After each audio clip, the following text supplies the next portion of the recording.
Early in the morning, factory whistle blows.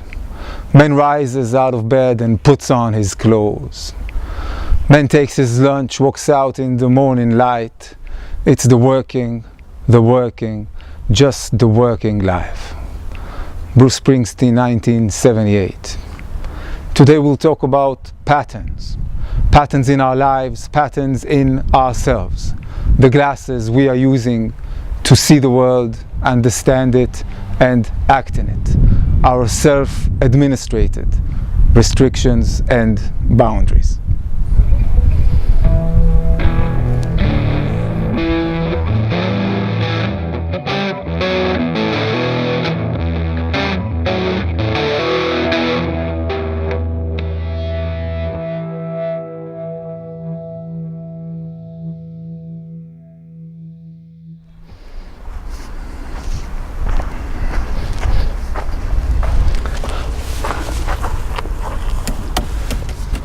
Today I'll talk about patterns, about our inner psychological constraints.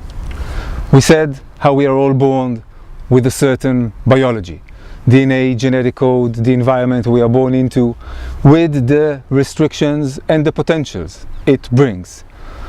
Some may seem predetermined but we see that many other instances we have a huge, unimaginable, almost actually endless range of possibilities, probabilities in front of us.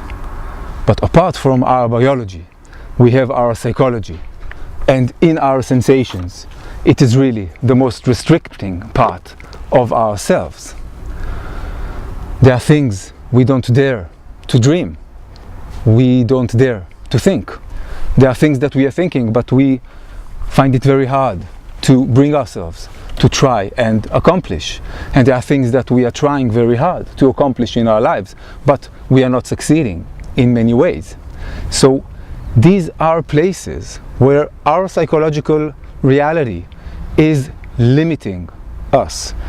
In the more psychoanalytic language, castrating us from achieving them. In our own psychological realm, we can be very punishing, very judgmental. There are areas that are out of bound, that are in our ways unheard of, areas that are poisonous, that are radioactive, places we don't dare to think and go. And these are all limitations and restrictions that we are doing to ourselves. We have needs in our lives. Some of them are very biological. We need to eat, we need to sleep, we need to breathe. Others are more psychological. Now we can debate about our psychological needs. We have some kind of vitality, we have some kind of energy of life, like when a child learns how to walk, so he stands up and he falls, he stands up and he falls. We are continuing in that movement during our lives. Maybe it's our genes that want to proceed in living in future generations, but there are also some psychological needs for us to progress, to develop, to fulfill ourselves, to live life in the way we think life should be lived. Let's say something about those psychological patterns. We may have our beliefs in the rules of existence, like there's gravity, I'm holding this, it's going to fall. There are rules of movement, rules of nature. We have some propositions, some axioms, some schemas about the nature of the world, psychological world, relational world. Good things will happen to me if I approach people, bad things will happen to me. We have some circumstantial thinking. One thing will lead to another. We are predicting what will happen based really on past experiences, but on our inner patterns. So it's very important for us to try and predict what will happen, but this is always a subjective interpretation of some feeling, thought, and thoughts that are coming to our minds. So we all have our own unique psychological matrix, psychological hardware, we can say, the way we encode life events, the defense mechanisms we use to defend ourselves from anxiety, from heartbreak, from failure, from trauma. And these things resonate in our lives. They influence the way we see the world. Two people are looking at the same thing many times, if not all times. They are seeing different things. And we interpret the world differently, we feel differently, and we behave differently. We said that this change is possible, and we said that this change is happening during our lives all the time. Every moment something can happen that will change the way I see reality. It can be something very good in my life, and it can be something that I will understand as very bad and can have bad influences on me. But every moment in time has the potential of changing the patterns and the way we think. But we must admit that many of these patterns are very fundamental, deep, basic, grounded in the way we are, in the way we think, in our own psychic reality. Like this thing behind us, where the bases of buildings and bridges and infrastructure is being built.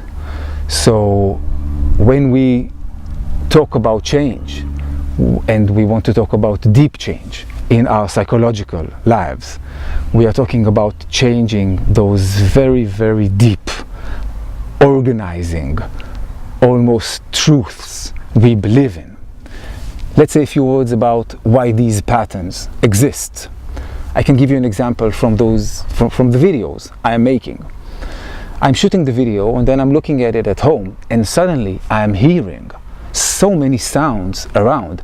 I was not aware at all that they are happening while I'm filming, because when I'm filming this, I am blocking much of the occurrences around me. I'm not hearing many things, I'm not seeing many things which are in my scope, because I must be focused on something that I am doing. The same thing is happening to us all the time. When an infant is being born, he is bombarded by the information to all of his senses in the world. It is impossible to organize, understand, code, and make something of this amount of information. It's unimaginable, even with our brains, which are much more complicated than every computer we have built, and maybe every computer will ever build in some ways. Even with this miraculous brain, we cannot pay attention to everything that is happening.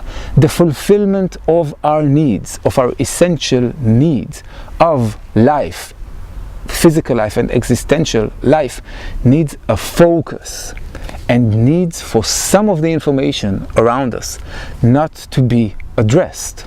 So we are acquiring certain rules by which we address the world. We understand that there's gravity, we understand that there are rules of movement, and we start to understand that there are rules of emotions, of relationship, of conduct in the world. There are circumstantial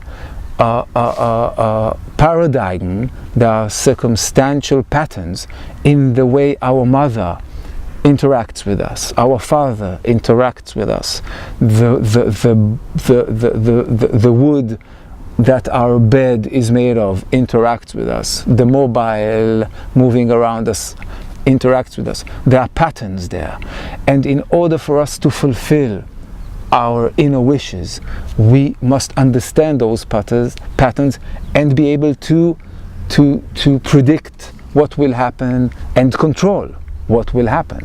When we see a tiger in front of us, we better know what to do. Or when we see a snake, or when we see an attractive person that wishes to be in a relationship with us, we better understand what's the best thing to do and not start calculate all the information around us and say, oh, here's a tiger, this is an interesting stone.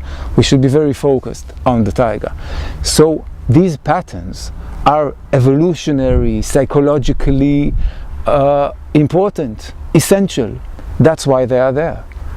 if some of them have become restricting or ego dystonic, causing us psychological discomfort, we wish to address them and change them, edit them, change them into something different, add something to them. We wish to touch the infrastructure of our psychology and make a change in there.